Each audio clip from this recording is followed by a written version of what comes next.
Good evening, everyone, and welcome to Corvid Kitchen.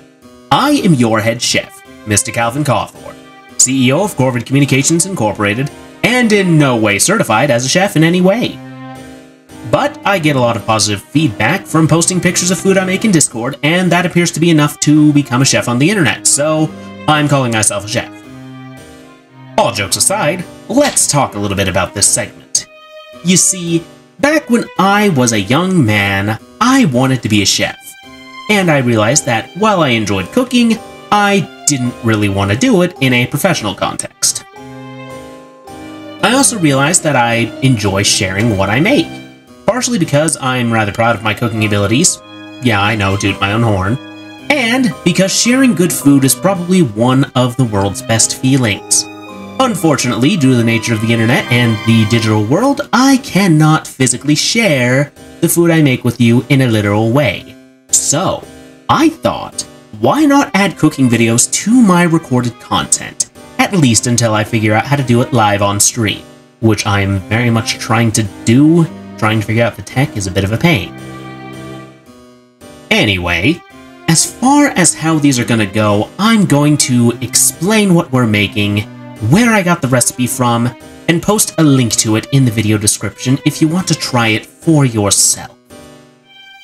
I will then explain how to make it along with some live footage of my process.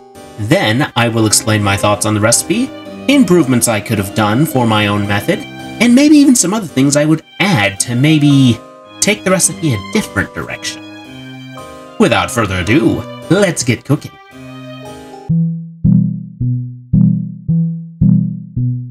So, for our inaugural video for the series, let's start with a bit of context. I have mentioned many times that autumn is my favorite season, and that is in no small part due to the availability of pumpkin-flavored products during this time of year. For me, one of my absolute favorites is pumpkin bread. It's a great snack, it's a great dessert, and it's a fantastic breakfast. I was looking for a recipe to use up the other half of a can of pumpkin puree I had in my fridge from a different pumpkin recipe I was making, and I came across a recipe on Pinterest for pumpkin bread with a maple glaze. Being intrigued, I decided to give it a try. I got this recipe from a website called butternutbakeryblog.com. The author is Jenna Barnard, B-A-R-N-A-R-D, Bernard or Barnard, one of those two. And the recipe is titled Pumpkin Bread with a Maple Glaze. And if you didn't get all that, don't worry, the recipe will be linked in the description, along with the rest of the information I just listed. Also, quick disclosure for common allergens that this recipe contains.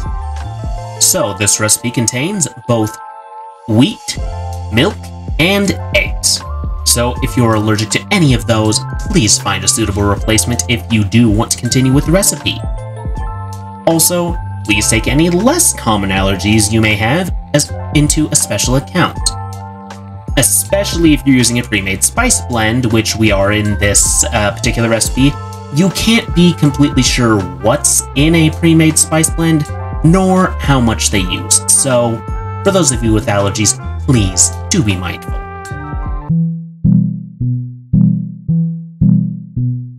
So, to start making the pumpkin streusel bread, we're going to start by making our streusel topping.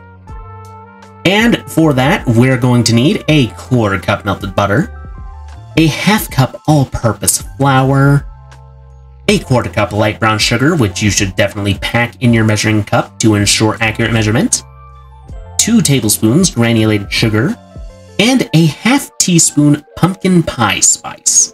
And those with certain spice sensitivities may want to make their own. There are plenty of recipes online so that you can adjust how you want it. No real special steps here, just mix all of this together until you get a nice crumbly mixture, which you're going to put in your fridge for later. We're going to put it on the bread right before it goes into the oven. Speaking of bread,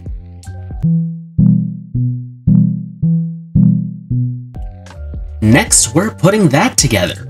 So for that, you're going to need one 15-ounce can of pumpkin puree.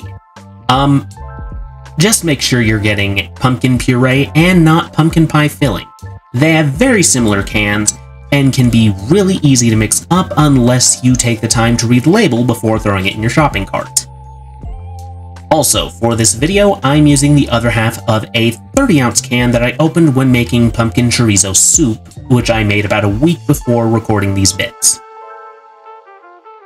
Anyway, you're also going to need 1 cup granulated sugar, a ½ cup light brown sugar, a ½ cup vegetable oil, type doesn't matter as long as you choose one with a mild flavor such as canola, 2 large eggs, a ½ teaspoon vanilla extract, you don't have to be as precise on that one, a ½ cup milk, 1 3/4 cup of all-purpose flour, 1 teaspoon baking soda, a teaspoon of cinnamon, 3/4 teaspoon of pumpkin pie spice, and in case you're wondering where that is, I combined that with the cinnamon since I read the recipe and they were going to be added at the same time anyways. And a ½ teaspoon of kosher salt. So, for starters, make sure you have your oven preheating to 375 degrees Fahrenheit or 190 degrees for Celsius.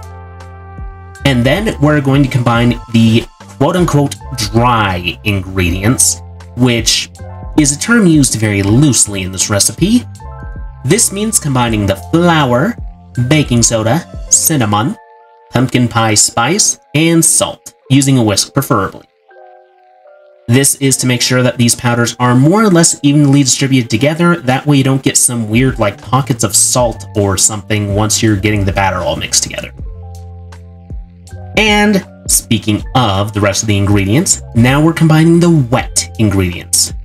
And in this recipe, that means both the brown and granulated sugar. I don't know why the granulated sugar is considered a wet ingredient. The pumpkin puree, vegetable oil in a stand mixer or with an electric hand mixer, whichever you have available. You can still mix it by hand, it will just take a bit. And once all that is mixed together, you add your eggs and your vanilla. And once all that's all mixed together, you add half of the dry mixture and then the milk.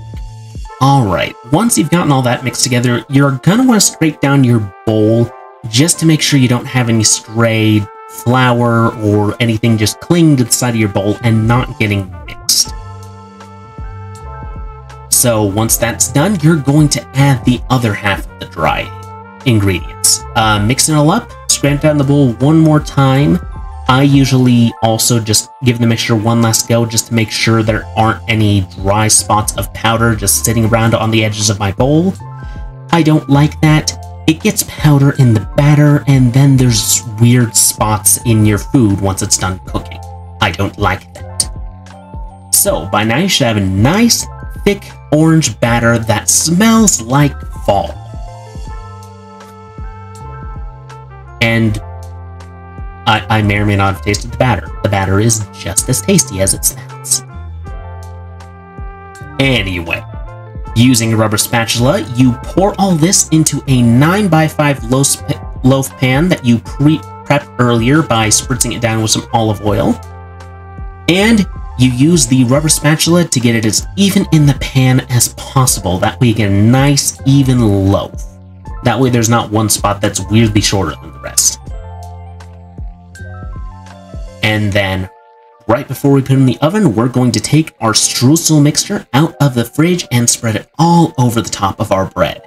And by all of it, I mean all of it. It's going to be a nice, thick layer of kind of crunchy, cinnamony, sugary goodness right there on the top.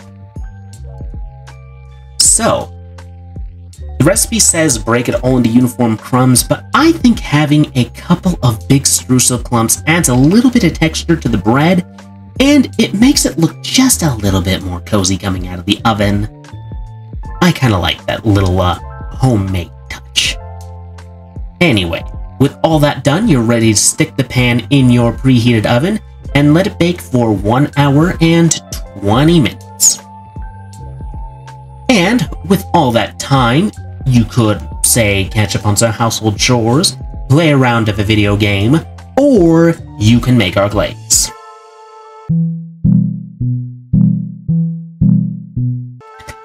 So, maple glaze is the last major part of this recipe, and you can definitely make it while the bread is baking, but if you're going to do that, I would recommend waiting until near the very end of the baking process, because if you have it sitting around, it is going to solidify in the bowl, and you'll probably need to either apply heat or some other method to get it back into a nice liquid while you wait for the bread to be done. So for the glaze, you only need 2 things. It is literally that simple. You just need a 1/4 cup pure maple syrup. And yes, it needs to specifically be maple syrup. Your average breakfast syrup will not be suitable for this, since most breakfast syrups are basically corn syrup with some imitation maple flavoring at best. Put Down the Mrs. Buttersworth and step away from the mixing bowl.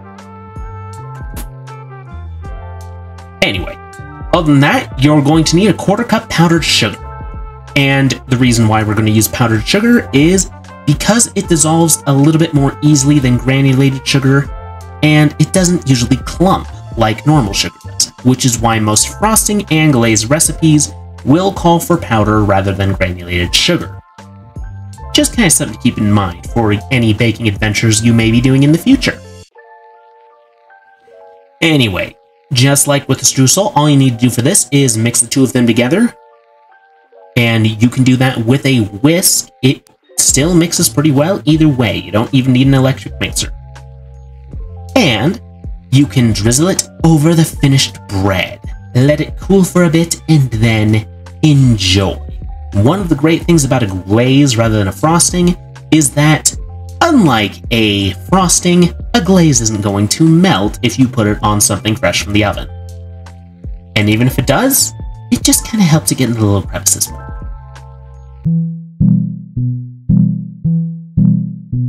As far as my thoughts concerning this recipe, I personally absolutely loved it. It was moist, it was a bit cakey, but it also wasn't overly heavy either. So the only thing I'd probably change about this one is I'd probably use a Pyrex loaf pan next time rather than a metal one. Because while it was definitely delicious, the outer edge just was slightly overcooked, and while it wasn't charcoal, you could definitely tell. The middle was absolutely fantastic, but it literally was just that outer crust along the bottom and sides. But yeah, if you cook it in a metal pan, things might taste a little carbony once it's done, so yeah, best use Pyrex. Anyway, I hope everyone enjoyed our first little Corvid Kitchens video. There will be more in the future, and I'm hoping to someday figure out how to get this done live. I will see you all next time, and remember, at Corvid's Kitchen, you won't be left eating crow. That sounds a little weird, didn't it?